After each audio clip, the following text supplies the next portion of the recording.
नमस्कार दोस्तों, आपका आईटी न्यूज़ चैनल में फिर से स्वागत है। मैं विमल स्वामी, आरआरबी आईटी कंप्यूटर इंस्ट्रक्टर, आपके लिए नया वीडियो लेकर आया हूँ। कल अपने 15 क्वेश्चन तक इसको पेपर को सोल्व किया था। आगे के क्वेश्चन आज के भाग में करेंगे। कल का वीडियो थोड़ा बड़ा था। बड़ा इसलिए था वो वीडियो क्योंकि अपने हर एक क्वेश्चन 15 क्वेश्चन में 30 मिनट इसलिए लगे क्योंकि अपने हर एक क्वेश्चन में 4-5 क्वेश्चन को सोल्व करने की कोशिश की थी। आज भी इसी तरीके से करेंगे और आगे के क्वेश्चन को हल करेंगे। कल के वीडियो में देखा गया कि आपने ये वीडियो जो है वो पूरी तरीके से नहीं देखा, आधा वीडियो चलाकर छोड़ दिया। तो आज जो वीडियो देख रहे हैं वो नीचे कमेंट के अंदर बताएं कि आपने पूरा वीडियो देखा है या नहीं। इससे ये आइडेंटिफाई किया जा पाएगा कि कौन कौन स्टूडेंट जो है वो इसमें वर्क फ्रॉम स्टडी का जो ऑर्डर है उसको फॉलो कर रहे हैं और कौन स्टूडेंट जो है उसको फॉलो नहीं कर रहे हैं, उसको अनुसरण नहीं कर रहे हैं। तो अपने आज के वीडियो को आप पूरा देखने के बाद नीचे कमेंट करना कि हमने पूरा वीडियो देखा है, आपको क्या समझ आया उसके बारे में भी, और कौन से टॉपिक पे आपको नेक्स्ट वीडियो चाहिए ये भी बताइएगा। आगे अपने करते हैं क्वेश्चन को, शुरू करते हैं। नेक्स्ट क्वेश्चन है आपका कि in which orientation the text is printed width size. इसने पूछा है कि पेज के कौन से ओरिएंटेशन में विड्थ ज़्यादा होती है, यानी प्रिंट विड्थ के हिसाब से होता है। तो कल अपने किया था कि पेज जो है उसको दो तरीके से व्यू किया जा सकता है, यानी दो तरह का उसका ओरिएंटेशन होता है, एक इस तरीके से और एक इस तरीके से। इस तरह के पेज को कहते हैं पोर्ट्रेट पेज और इस तरह के पेज को कहते हैं लैंडस्केप पेज। लैंडस्केप में क्या होती है, विड्थ ज़्यादा होती है, और पोर्ट्रेट में क्या होती है, लेंथ ज़्यादा होती है। तो यहाँ पे अगर आप देखोगे तो इसमें क्वेश्चन में यही पूछा है कि विड्थ वाइज कौन सा प्रिंट होता है, लैंडस्केप मोड में प्रिंट होता है। तो इसका सही आंसर आपके क्या हो जाएगा, डी, लैंडस्केप। नेक्स्ट क्वेश्चन है आपका program that infect other program by modifying them is called. ये पिछला क्वेश्चन सेम टू सेम आपके आया है कि जो ऐसा प्रोग्राम जो बाकी प्रोग्राम को ख़राब करता है, इन्फेक्ट करता है, मॉडिफाई करता है, तो इस तरह के प्रोग्राम को क्या कहा जाता है, वायरस। नेक्स्ट क्वेश्चन फिर आपका एक्सटेंशन का आ गया। कल आपने किया था कि एक्सटेंशन क्या होता है, कोई भी फाइल होती है उसके दो पार्ट होते हैं, उसके नाम जो होता है, फाइल का कोई भी नाम होता है उसके दो पार्ट होते हैं, एक उसके आगे का पार्ट यानी लेफ्ट साइड का पार्ट और एक आपके राइट साइड का पार्ट। राइट साइड का पार्ट जो होता है इसको क्या कहा जाता है, एक्सटेंशन। तो इसमें ये पूछा है आपके कि एक्सेल स्प्रेडशीट किस में होती है। कल अपने किया था कि स्प्रेडशीट किसका भाग है। कल अपने किया था एक्सेल में जो फाइल बनती है उसे क्या कहते हैं, वर्कबुक। वर्कबुक के अंदर क्या होती है, वर्कशीट। वर्कशीट का दूसरा नाम आपको मैंने बताया था स्प्रेडशीट। तो स्प्रेडशीट और वर्कशीट एक ही बात है। इस वर्कशीट किसके अंदर होती है, एक्सेल के अंदर होती है, और एक्सेल के फाइल का एक्सटेंशन क्या होता है, इसको आपने क्या किया था, एक्सेल की फाइल का एक्सटेंशन होता है x L S dot x L x. ठीक है, नेक्स्ट क्वेश्चन करते हैं अपने। ये वापस सेम क्वेश्चन आया है, इसका भी आंसर क्या हो जाएगा आपके X L X, C option. Same question दो बार आ गया है। अगले क्वेश्चन जो है वो फुल फॉर्म क्या है, लैन का पूरा नाम क्या है आपके, रैम का पूरा नाम क्या है, रोम का पूरा नाम क्या है। तो अपने इसके अंदर इसका पूरा नाम जो आपको कॉपियों में दिखाया हुआ है उसको पूरी आपको लगभग 101 जो मैंने फुल फॉर्म के क्वेश्चन दिखाए हुए हैं उसमें से आप मान के चलो दो क्वेश्चन जो है कंप्यूटर में परमानेंट आएंगे कि इनकी फुल फॉर्म क्या होती है। तो आपके लाइन की फुल फॉर्म क्या होती है, local area network, B option. ठीक है, आपके नेक्स्ट क्वेश्चन है रैम का पूरा नाम क्या है, रैंडम एक्सेस मेमोरी, बी। रोम का पूरा नाम क्या है, रीड ओनली मेमोरी। अपने रैम और रोम के ऊपर और क्या क्वेश्चन आ सकते हैं उसके बारे में चर्चा करते हैं। ये आपके पूरा नाम हो गया रैम का रैंडम एक्सेस मेमोरी, रोम का रीड ओनली मेमोरी। इसके ऊपर और क्वेश्चन क्या आते हैं आपने, और रैम और रोम पे बहुत इंपॉर्टेंट टॉपिक है। कंप्यूटर की जो मेमोरी है वो दो टाइप की होती है, एक प्राइमरी और एक सेकेंडरी। प्राइमरी मेमोरी और सेकेंडरी मेमोरी। जो आपकी रैम और रोम है वो दोनों किस टाइप की मेमोरी है? प्राइमरी मेमोरी है। तो आपको सबसे पहले पता होना चाहिए कि प्राइमरी मेमोरी कौन कौन सी है। रैम और रोम दोनों कौन सी है आपकी? प्राइमरी मेमोरी है। तो अब आपको ये पता चल गया रैम और रोम प्राइमरी मेमोरी है। तो इन दोनों में डिफरेंस क्या है? इन दोनों में डिफरेंस है, आपका मेन डिफरेंस है, और इसी के ऊपर ज़्यादा क्वेश्चन आता है कि रैम जो है वो अस्थायी मेमोरी है। किस तरह की मेमोरी है? अस्थायी। और रोम जो है वो आपकी स्थायी मेमोरी है। ये क्वेश्चन आपको बहुत बार पूछा जा सकता है कि अस्थायी मेमोरी कौन सी है? रैम। और स्थायी मेमोरी कौन सी है? रोम। ठीक है। अब इसको रैम को अस्थायी क्यों कहा जाता है और रोम को स्थायी क्यों कहा जाता है, इसके बारे में अपनी चर्चा कर लेते हैं। तो जैसे आप कंप्यूटर को स्टार्ट करते हैं, तो अगर आपने कोई डॉक्यूमेंट खोल लिया, ठीक है, और उसके अंदर आपने एप्लीकेशन टाइप कर रहे हैं, कोई भी टाइप करने का काम शुरू कर दिया, अगर आप उसको सेव नहीं करते हैं, आपने अभी तक उसको सेव नहीं किया है, और अगर आपके बिजली चली जाती है, यानी कंप्यूटर को बिजली मिलना बंद हो जाता है, तो आपका कंप्यूटर बंद हो जाता है, ऑफ हो जाता है आपका कंप्यूटर। तो ऑफ होने के कारण वो जो आपने एप्लीकेशन लिखी है वो आपके कंप्यूटर के डेटा से हट जाती है, क्योंकि आपने क्या नहीं किया? उसको सेव नहीं किया। ये इस कारण से होता है क्योंकि आपने जो डेटा लिख रहे हैं वो कहाँ जाता है? रैम के अंदर जाता है। तो इसीलिए रैम को कहा जाता है अस्थायी मेमोरी, क्योंकि रैम के अंदर डेटा तब तक रहता है जब तक आपका कंप्यूटर ऑन हो, या आपने कंप्यूटर को बंद कर दिया तो रैम का डाटा पूरा फिनिश हो जाता है। इसीलिए अगर आप कोई कंप्यूटर लेते हैं, अपना मोबाइल भी लेते हैं, तो आप देखते हैं कि रैम आपको दिखाया जाता है कि 2 GB है, 4 GB है, 8 GB है, ठीक है, इस तरीके से दिखाया जाता है।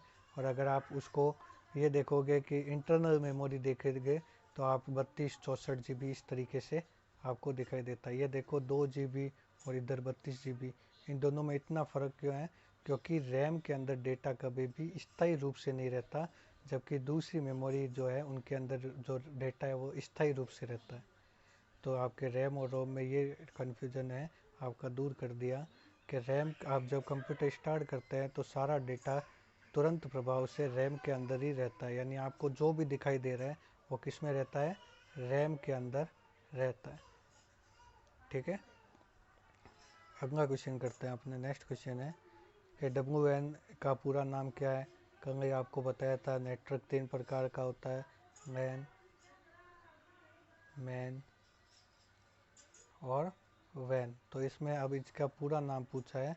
वैन का पूरा नाम क्या होता है? Wide area network. जो आपका सी ऑप्शन है इसका सही है, वाइड एरिया नेट। इसकी स्पेलिंग आप अच्छे से याद कर लेना, क्योंकि कई बार एक बार ये क्वेश्चन आया था और उसमें क्या दिया था?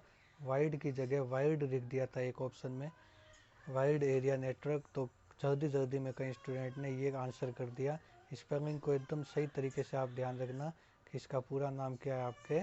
WIDE, wide area network. ठीक है। नेक्स्ट क्वेश्चन है आपका ASAP।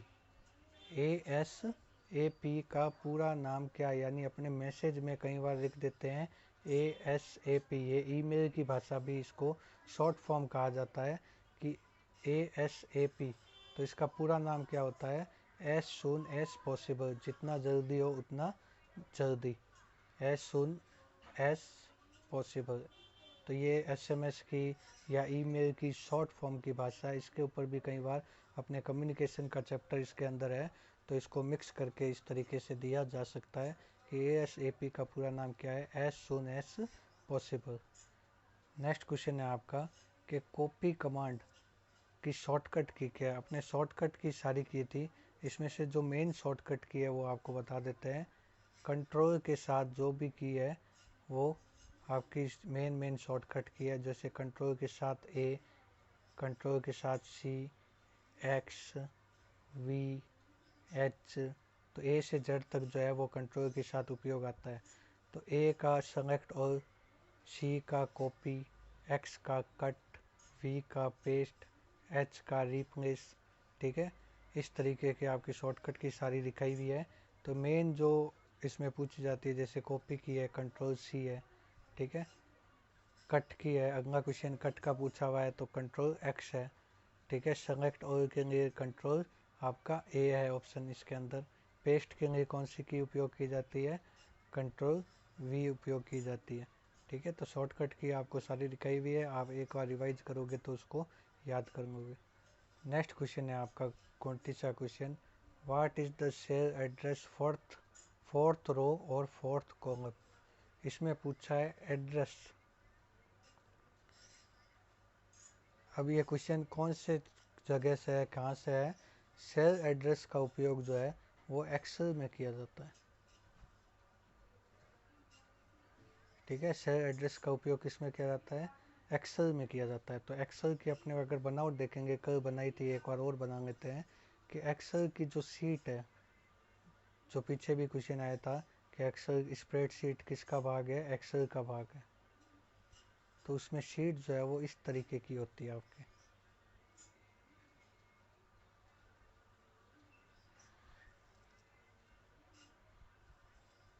ठीक है। इसमें 1 2 3 4 5 इस तरीके से आगे दिए हुए होते हैं रो, और ये कॉलम दिए हुए होते हैं ए बी सी डी, आगे ई एफ जी इस तरीके से दिया हुआ होता है। तो इसमें ये पूछ रहा है कि फोर्थ रो कौन सी होती है, ये 1 2 3 4 वाली रो होती है, और कॉलम कौन से होते हैं, ये वाले ए बी सी डी वाले कॉलम होते हैं। ये पूछ रहा है फोर्थ रो और फोर्थ कॉलम का एड्रेस क्या होगा।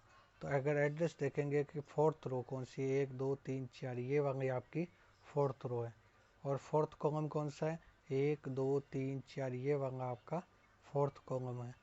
तो फोर्थ रो और फोर्थ कॉलम का एड्रेस क्या होता है, तो इसका एड्रेस होता है D4। कैसे, ये कहाँ पे उपस्थित है, ये डी वाली रो में है तो डी, और फोर्थ डी वाले कॉलम में है तो डी, और फोर्थ वाले रो में है तो 4। तो इसका एड्रेस क्या हो गया आपके D4, ठीक है। तो इसको आप इस तरीके से बनाकर अगर करोगे तो आपका क्वेश्चन कभी भी मिस नहीं होगा। तो इसको 4D नहीं लिख सकते, एक ध्यान रखना बात, ये ऑप्शन भी कन्फ्यूजन के लिए दिया जा सकता है कि 4D यहाँ पे दिया हुआ है, एक ऑप्शन ए ऑप्शन दिया हुआ है 4D, और सी ऑप्शन दिया हुआ है D4। तो इन दोनों में फ़र्क क्या है, ये 4D जो लिखा हुआ है वो इसमें लिखा हुआ है पहले रो और फिर कॉलम, और जबकि D4 में क्या दिया हुआ है, पहले कॉलम और फिर रो। तो एक्सेल के अंदर जो एड्रेस दिया जाता है वो हमेशा इस तरीके से दिया जाता है, कॉलम को पहले और फिर उसके बाद रो को दिया जाता है, ठीक है। तो इस तरीके से आपको देना है। तो कॉलम हमेशा किस में होगा, ए बी सी डी के अंदर होगा, और रो किस में होगा, संख्या के रूप में 1 2 3 के रूप में होगा। तो इसका सही आंसर आपके क्या हो जाएगा, सी ऑप्शन D4, ठीक है। नेक्स्ट क्वेश्चन करते हैं, what is the default name of newly created folder in window. तो यहाँ पे ये पूछ रहा है कि जब आप नया फोल्डर बनाते हैं तो उसका नाम क्या होता है। तो उसका नाम क्या हो जाता है, न्यू फोल्डर।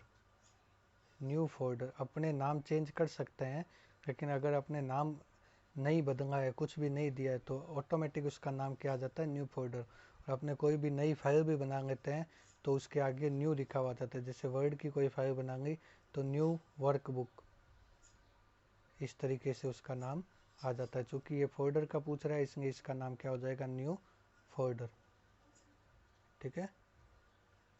नेक्स्ट क्वेश्चन है आपका FYI, जैसे पिछला क्वेश्चन आपके आया था ASAP का पूरा नाम क्या है, एज सून एज पॉसिबल, वैसे ही FYI का मतलब क्या होता है, फॉर योर इंफॉर्मेशन, आपकी जानकारी के अनुसार या तुम्हारी जानकारी के अनुसार, तुम्हारी जानकारी के लिए, इस तरीके से अपने किस का यूज करते हैं, फॉर योर इंफॉर्मेशन, इसको शॉर्ट फॉर्म में लिख सकते हैं FYI, ठीक है।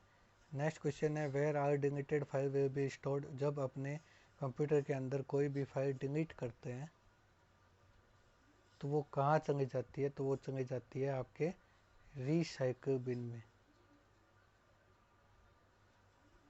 कहाँ चली, बहुत ही सिंपल क्वेश्चन है, हर एक बच्चे को आता होगा। रिसाइकल बिन में वो फाइल जो है वो चली जाती है। तो इसका सही आंसर क्या हो जाएगा, डी, अब इससे एक और क्वेश्चन आपके बन जाता है कि परमानेंट किसी फाइल को डिलीट करने के लिए कौन सी की दबाई जाती है। तो अपने अगर इसको शिफ्ट के साथ डिलीट दबाएंगे, शिफ्ट की के साथ कौन सी की दबाएंगे, डिलीट दबाएंगे, तो वो फाइल जो है परमानेंट डिलीट हो जाएगी, यानी वो रिसाइकल बिन में नहीं जाएगी। यानी अगर अपने कोई फाइल को डिलीट करते हैं, सिर्फ डिलीट करते हैं, तो वो कहाँ चली जाती है, रिसाइकल बिन। और अगर उसको परमानेंट हटाना है, यानी उसको रिसाइकल बिन में जाने से रोकना है, तो अपने को क्या दबाना पड़ेगा, शिफ्ट बटन के साथ डिलीट बटन को दबाना होगा। तो उससे क्या हो जाएगा, वो रिसाइकल बिन में। ये क्वेश्चन बहुत बार पूछा जाता है क्योंकि इजी क्वेश्चन हो गया कि डिलीट करने पर फाइल कहाँ जाती है, रिसाइकल बिन। रिसाइकल बिन में रोकने के लिए यानी परमानेंट डिलीट करने के लिए किस की का उपयोग किया जाता है, शिफ्ट के साथ डिलीट। अगला क्वेश्चन है अपने, which device is use to connect telephone line to a PC. देखिए अपने जब कंप्यूटर में इंटरनेट कनेक्शन लेते हैं तो वो दो टाइप का कनेक्शन होता है अपने, एक वायर्ड, एक वायरलेस। ठीक है, तो वायरलेस कनेक्शन जो है, तो इंटरनेट का जो माध्यम है वो दो तरीके से हो सकता है, वायर्ड और वायरलेस। तो अगर आप अपने मोबाइल का यूज कर रहे हैं तो आपको किस तरह का यूज कर रहे हैं, इंटरनेट, वायरलेस इंटरनेट का उपयोग कर रहे हैं। तो इन दोनों में डिफरेंस क्या है, वायर्ड के अंदर वायर लगा हुआ होगा, वायरलेस के अंदर वायर नहीं लगा हुआ होगा। वायर्ड कनेक्शन जो होगा उसकी स्पीड हमेशा अधिक होगी क्योंकि उसके अंदर नॉइस की कमी रहेगी, डाटा लॉस होने की कमी जो है वो उसमें नहीं होगी। तो स्पीड जो है वो किस में मिलती है अपने को, वायर्ड कनेक्शन के अंदर मिलती है। तो और वायरलेस कनेक्शन जो होता है आपके, तो उसकी एक सीमा है, वायरलेस कनेक्शन जो है वो आपकी अधिक दूरी पर काम नहीं करता है। तो फिर अपने मोबाइल का उपयोग करते रहे हैं तो यहाँ पे आपके ये जो मेन टावर लगे हुए हैं वहाँ से आपको जो है वो दी जा रही है, इंटरनेट की स्पीड दी जा रही है। तो ये टावर जो है इसको वायर्ड कनेक्शन दिया हुआ है।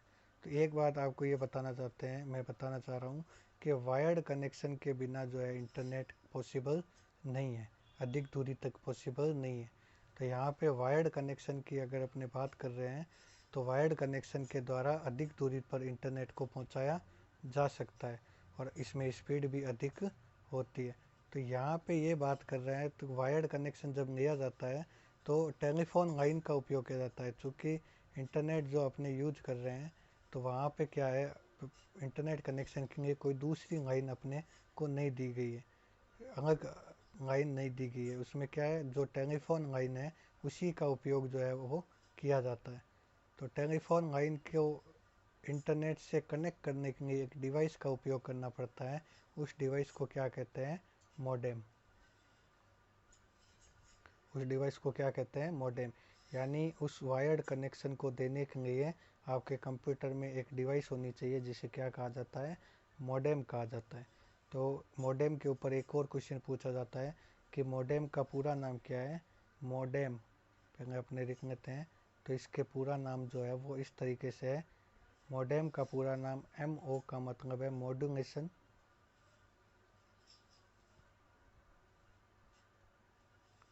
और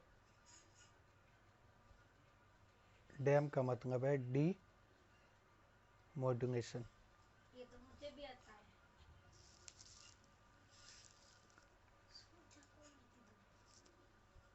तो डी मॉड्यूलेशन, तो मॉड्यूलेशन और डी मॉड्यूलेशन जो है वो आपका क्या है, मॉडेम का पूरा नाम है। तो ये मॉड्यूलेशन और डी मॉड्यूलेशन क्या चीज़ होती है, तो अपने कंप्यूटर जो है वो बाइनरी भाषा जानता है। कौन सी भाषा जानता है, बाइनरी भाषा, जिसे अपने क्या कहते हैं, 0 और 1 की भाषा, या इसका एक और नाम है डिजिटल भाषा। ठीक है, तो इन चारों का नाम क्या है, बाइनरी, डिजिटल, 0 1, ये सब क्या है, ये मॉड्यूलेशन और डी मॉड्यूलेशन के काम आते हैं। तो अपने जब यूज करते हैं मॉड्यूलेशन और डी मॉड्यूलेशन, तो मॉड्यूलेशन के अंदर क्या होता है कि आपका जो कंप्यूटर की भाषा है उसको चेंज करने में काम आता है। तो एनालॉग सिग्नल को डिजिटल सिग्नल में बदलना, एनालॉग सिग्नल को डिजिटल में बदलना जो प्रक्रिया है उसे कहा जाता है मॉड्यूलेशन। ठीक है। और डिजिटल को वापस एनालॉग में बदलना क्या कहलाता है? डीमोडुलेशन। मॉड्यूलेशन, डीमोडुलेशन मॉडेम का पूरा नाम। इसका कार्य क्या है? एनालॉग को डिजिटल में बदलना और डिजिटल को वापस एनालॉग में बदलना। तो मॉड्यूलेशन और डीमोडुलेशन जो है इसका पूरा नाम आपके हो गया। नेक्स्ट क्वेश्चन वापस कॉपी कमांड का पूरा पूछा है। कॉपी कमांड की शॉर्टकट की क्या है? कंट्रोल के साथ सी आपकी इसकी कमांड है। नेक्स्ट क्वेश्चन है आपका कि कौन सी कमांड का उपयोग, ये आपके है which one is don't information security. देखो डू और डोंट दो वर्ड आते हैं। डू का मतलब जो करना चाहिए, डोंट का मतलब जो हम अपने को नहीं करना चाहिए। तो डू और डोंट्स जो है इसके ऊपर कई बार क्वेश्चन पूछा जाता है कि क्या करना चाहिए, क्या नहीं करना चाहिए। तो डू यानी जो चीज़ें करनी चाहिए, डोंट यानी जो चीज़ें अपने को नहीं करनी चाहिए। तो यहाँ पे सिक्योरिटी से रिलेटेड क्वेश्चन पूछा है कि क्या अपने को नहीं करना चाहिए। तो पहला ऑप्शन है हमें हार्ड पासवर्ड लगाना चाहिए, तो ये तो करने वाली बात है, डू है। तीसरा ऑप्शन है बैकअप डाटा का हमेशा बैकअप लेने चाहिए ताकि डाटा अगर ख़राब हो जाए तो डाटा अपने को दूसरी जगह मिल जाए, तो ये भी करने लायक चीज़ है। तो दूसरा आपके जो ऑप्शन है कि पासवर्ड को हर एक को बताना चाहिए, क्या अपने को पासवर्ड जो है वो हर एक को बता देना चाहिए, कोई भी चीज़ का पासवर्ड जो है नहीं करना चाहिए। तो ये क्या चीज़ है? डोंट्स, जो अपने को नहीं करनी चाहिए। तो बिल्कुल सिंपल क्वेश्चन है, लेकिन इसको अपने अगर पढ़ा हुआ नहीं हो तो अपने इसको आंसर नहीं कर पाएंगे। तो डू यानी जो चीज़ें करनी चाहिए, डोंट्स यानी जो चीज़ें अपने को नहीं करनी चाहिए। तो इसका सही आंसर आपके क्या हो जाएगा? B option. नेक्स्ट क्वेश्चन है साइबर क्राइम क्या है? Cyber crime online purchasing, online खरीदना कोई साइबर क्राइम नहीं है। सेंडिंग ईमेल, ईमेल भेजना कोई साइबर क्राइम नहीं है। चैटिंग विद फ्रेंड, फ्रेंड के साथ बातचीत करना कोई साइबर क्राइम नहीं है। ऑनलाइन गैमलिंग जो है वो आपका साइबर क्राइम है, यानी जुआ खेलना ऑनलाइन का उपयोग करते हुए, टेक्निक का उपयोग करते हुए, वो आपके किस में आ जाएगा? साइबर क्राइम के अंदर आ जाएगा। तो सी ऑप्शन इसका सही है। नेक्स्ट क्वेश्चन है कि which one is file management tool come under window.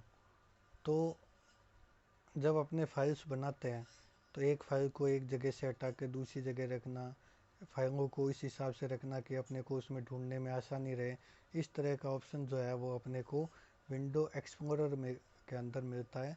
तो ये एक विंडो ऑपरेटिंग सिस्टम का एक कंपोनेंट है जिसको यहाँ पे जिसका ये आंसर ये है। नेक्स्ट क्वेश्चन है which one is search engine. तो देखिए इंटरनेट के अंदर इन दो चीज़ों पे बहुत क्वेश्चन पूछा जाता है। एक तो ब्राउज़र जो आपने कल किया था, और एक सर्च इंजन। ब्राउज़र और सर्च इंजन, इन दो के ऊपर इंटरनेट पर बहुत क्वेश्चन पूछे जाते हैं। तो ब्राउज़र जो है वो एक सॉफ्टवेयर है, ठीक है। ब्राउज़र क्या है? एक सॉफ्टवेयर, या सॉफ्टवेयर को अपने प्रोग्राम भी कह सकते हैं, एप्लीकेशन भी कह सकते हैं, कुछ भी कह सकते हैं। तो ब्राउज़र तो एक ऐसा सॉफ्टवेयर है जिसके अंदर इंटरनेट चलाया जाता है, ठीक है। और सर्च इंजन जो है वो सूचनाएं ढूंढने के काम आता है। तो अगर आप अपने कहेंगे कि गूगल जो है, गूगल का उपयोग अपने करते हैं, गूगल जो है वो क्या है? गूगल ब्राउज़र नहीं है, कोई सॉफ्टवेयर नहीं है, ये एक सर्च इंजन है। क्या है ये? Search engine. ये सूचनाओं को ढूंढने के काम आता है। तो सूचनाओं को ढूंढने के लिए अपने गूगल का उपयोग करते हैं। गूगल जो है वो इंटरनेट नहीं है, गूगल एक इंटरनेट पर दी जाने वाली सर्विस है या एक सुविधा है, ठीक है। तो अगर आप गूगल को कहोगे कि गूगल क्या है, गूगल क्या है? आपका एक सर्च इंजन है। तो यहाँ पे सर्च इंजन के बारे में पूछा है, तो यहाँ पे याहू जो है वो भी एक सर्च इंजन है। तो आपके जो सर्च कर अपने ब्राउज़र के नाम लिखे थे कि क्रोम है, मोजिला फायरफॉक्स है, ओपेरा मिनी है, ये सब क्या है? ब्राउज़र है। वैसे ही सर्च इंजन का अगर आपको नाम देना हो तो 38वें क्वेश्चन में आपको सर्च इंजन पूछा है, गूगल आपका सर्च इंजन है। 39वें के अंदर भी पूछा है, याहू आपका सर्च इंजन है।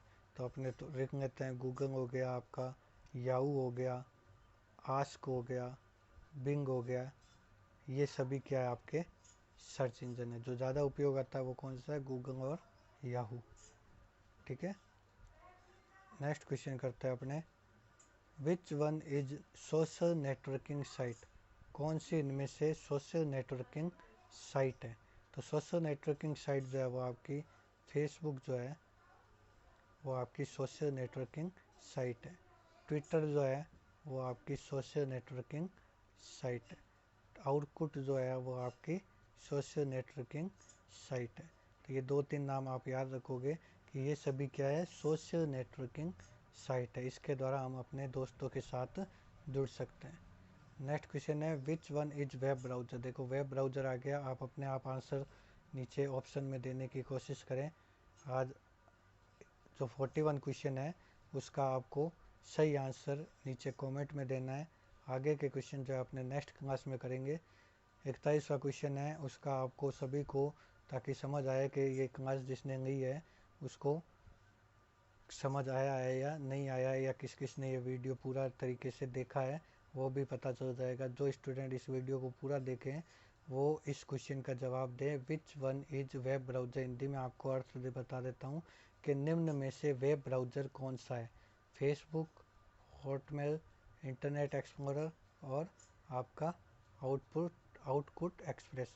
इसका जो आंसर है वो आपको बताना है कि इसका सही आंसर क्या है। ठीक है, इसके साथ साथ आपको आंसर बताने के साथ 2-3 और ब्राउज़र के नाम भी लिखने हैं। तो कमेंट में आप ये बताएगा कौन कौन से आपने ब्राउज़र के नाम याद रखे हैं, उनके आपको नाम लिखने हैं और इसमें से सही आंसर क्या है उसका आंसर आपको बताना है। धन्यवाद।